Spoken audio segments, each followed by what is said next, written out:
আজকে আমরা চ্যালেঞ্জ মুভির পরের পর্বের সম্পর্কে জানব। আবির নামের এক ডানপিটে ও স্বাধীনচেতা যুবক কলেজে ভর্তি হয়েই প্রথম দেখায় পূজা নামের এক রূপবতী মেয়ের প্রেমে পড়ে যায়।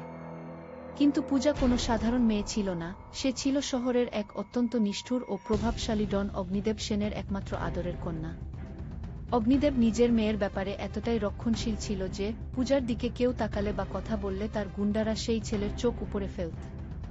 আবির যখন জানতে পারে যে তার এক সহপাঠীর চোখ অগ্নিদেবের প্রধান অনুচর কার্তিক নির্মমভাবে নষ্ট করে দিয়েছে, তখন সে ক্ষোভে ফেটে পড়ে। আবির ছদ্মবেশে কার্তিককে বন্দী করে এবং জোরপূর্বক তার চোখ জোড়া সেই সহপাঠীকে দান করতে বাধ্য করে। এই ঘটনায় ক্ষিপ্ত হয়ে অগ্নিদেব আবিরের বাড়ি ভাঙচুর করে এবং তাকে প্রাণে মারার হুমকি দেয়।